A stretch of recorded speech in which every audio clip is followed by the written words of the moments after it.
سلام الله عليكم يا رجال. طبعا الكل شاهد الفيديو حق أمس الطفلة في نقيل سمارة الذي جاء واحد من عيال الحرام، الله لا وفقه، سرق الخروف ومشى، والبنت ما قدرت تدخل البيت بسبب ضرب وقساوة أبيه وأمه على أساس الخروف. وهذه رسالة إلى الآباء والأمهات، أنتم خليكم الملاذ الآمن لأطفالكم، خليكم الملاذ الآمن لبناتكم، هذه شرفكم، هذه عرضكم.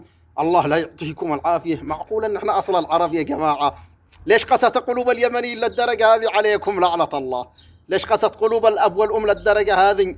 يعني هذه كان بنتك بتروح ضحية الوحوش البشرية أو ضحية الوحوش المتوحشة والمفترسة بأي مكان. يا أخي اتقوا الله بأنفسكم يا رجال، الله يلعنك أنت والخروف وابن الحرام اللي سرق الخروف. الرسالة الثانية أوجهها لرجل الأمن، أنت ليس جندي فقط، أنت حميري قحطاني أصيل ابن أصيل ابن أصيل. قسما بالله إن ترفع لك القبعة كذا.